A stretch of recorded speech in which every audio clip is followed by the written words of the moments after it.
Turabaramukije nshuti bakunzi bacu mukomeje kudutega yombi, turabaramukije tubifuriza igitondo cyiza, tubifuriza kuzindukana amahoro y'Imana n'imigisha by'Uwiteka mu mirimo mukora igiye itandukanye ya buri munsi. Turi mu gitondo cyo kuri uyu wa mbere tariki 7 ukwezi ni ukwa kane umwaka ni 2025. Iki gitondo tuzindukanye amakuru menshi, iki gitondo tuzindukanye update. Gusa mbere yuko twinjira muri izi update, reka nkusabe wo dukurikiye bwa mbere ukande ijambo subscribe cyangwa se sabone, ubundi amakuru yacu uyakurikire 5 muri teritwari ya Rucuru. Ibintu byongeye guhindura isura, imiborogo n'agahinda byongeye kumvikana. Abantu babiri bapfiriye mu mirwano karabutaka hagati ya M23 n'ingabo za Congo FARDC. Abantu bagera kuri babiri baburiye ubuzima mu mirwano ikomeye cyane, abandi benshi barakomereka.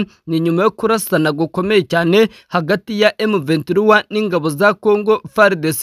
Ni imirwano yabereye muri teritwari ya Masisi inafata igice gitoya muri teritwari ya Rucuru, nkuko amakuru dukesha ibitaro byahangaha muri teritwari ya Masisi abitangaza. Ngo abantu barenga 16 bamaze kugana ibi bitaro bafite ibikomere by'amasasu, bafite ibikomere byo kuraswa. By'umwihariko uku kuraswa kukaba kuje gukurikirana nuko M23 imaze iminsi ifashe Igoma, ifashe Bukavu, inashakisha inzira yose yakoresha ngo yinjire Buvira. Bamwe mu baturage batuye muri ibi bice baganiriye n'ibinyamakuru bitandukanye, by'umwihariko African News, bayigaragarije ko agace ka Masisi gakomeje kuberamo ihohoterwa, gakomeje kuberamo kuraswamo, gakomeje kuberamo amahano akomeye cyane. Banagaragaza ko umutekano muri Kivu ya ruguru wifashe nabi guhera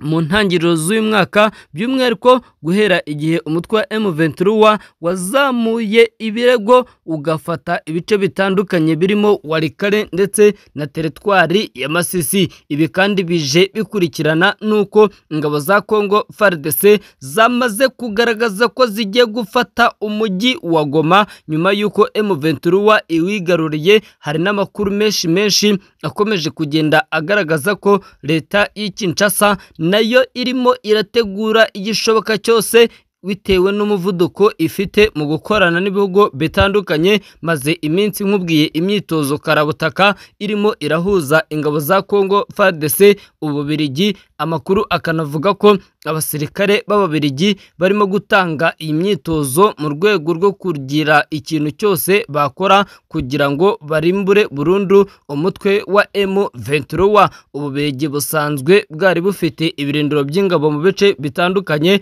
ariko ubu abasirikare 500 bari mu musozi wa Kindu muri teritwari ya Mainema nibo barimo gutorezwa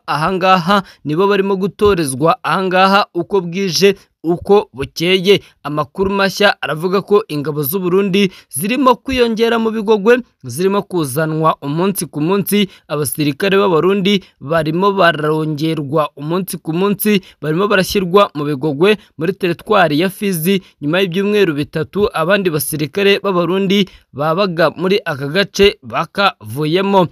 Mu Bigogwe ni agace gaherereye mu misozi ya miremire yo mu mujyi wa Bulaka, ikaba ahari imitwe y'Abanyamurenge nubwo hari abandi bakomoka muri Kivu y'Amajyepfo. Nyamara kuri ubu ngubu mu kwezi kwa gatanu nibwo abasirikare b'Abarundi bikuye muri aka gace ka Bigogwe bamanuka epfo berekeza Uvira, biza kurangira bavuye ahangaha Uvira bagaragaza ko bagiye gusubira mu gihugu cyabo. Kuva mu kwezi kwa gatanu k'umwaka wa 2024 kugeza muri uku kwa kane k'umwaka wa 2025, amakuru avuga ko Perezida Ndayishimiye Evariste akaba umugaba mukuru w'ikirenga w'ingabo z'u Burundi yamaze kugaragaza ko yiteguye gukomeza kongera ingabo nyinshi ku butaka bwa Repubulika ya Demokarasi ya Kongo mu rwego rwo gukomeza gushakisha ikintu cyose cyafasha leta y'Kinshasa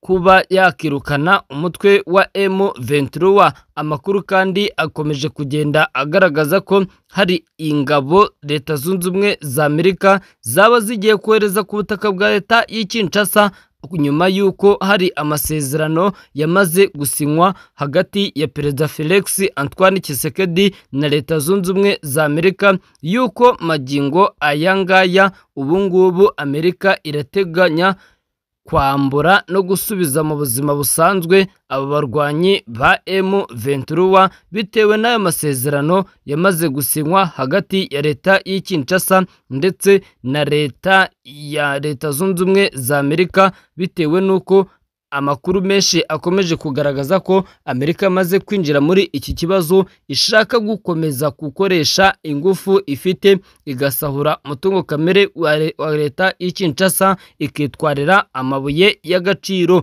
Iperereza ryamaze gukorwa. Minisitiri w'ingabo muri Romania yagaragaje amagana y'inkeragutabara za kiriya gihugu ndetse n'abasirikare bacyo ko bari ku butaka bwa Repubulika ya Demokarasi ya Kongo, bari mu kazi bamazemo iminsi barimo kurwana n'inyeshyamba z'umutwe wa M23. Abasirikare ba Frontiere Armée Romani bari mu bacancuro b'abanyaburayi bari hagati y'Icyatanu na 2. Leta ya Kongo Kinshasa yari yitabaje ngo bayifashe mu ntambara bahanganyemo n'umutwe wa M23. Iperereza rya minisitiri kandi ryagaragaje ko ari abasirikare bakiri mu kazi nabo bagiye kurwana muri Kongo nyuma yo guhabwa ikiruhuko cy'ababyeyi. Raporo y'iyi minisiteri ivuga ko mu nkeragutabara zaje kurwana ku ruhande rwa FARDC harimo 24 bari barasubijwe mu gisirikare cya Romania hagati ya 2023 ndetse na 2024. Ikomeza ivuga ko hanyuma y'abasirikare 7 bakiri mu kazi byagaragaye ko bakoreye mu buryo butemewe muri RDC hagati ya 2023 no mu ntangiriro za 2025 ubwo bari mu kiruhuko cyemewe cy'ababyeyi kugeza abana babo bagize imyaka 2 y'amavuko. 3 muri abo basirikare ngo baracyari mu kiruhuko mu gihe 4 bamaze gusubira mu kazi. Amakuru kandi avuga ko ikirego kireba umwe mu bariya basirikare cyamaze gushyikirizwa ubushinjacyaha bwa gisirikare mu gihe bagenzi be nabo bagomba kuzabushyikirizwa. Mu byo Ubushinwa nk'uko bitangazwa iperereza ryabigaragaza harimo gusohoka igihugu nta ruhushya ndetse no kujya mu bikorwa bya hanze y'igihugu bidafite aho bihuriye n'inshingano za gisirikare. Ibinyamakuru bitandukanye by'umwihariko ikinyamakuru Actualité kivuga ko hejuru ya bariya basirikare muri rusange inkeragutabara 466 zo muri Romania zirimo izavuye mu gisirikare kubera kugeza ku myaka y'ubukure, kwegura cyangwa uburwayi arizo zarwanye muri Repubulika Iharanira Demokarasi ya Kongo.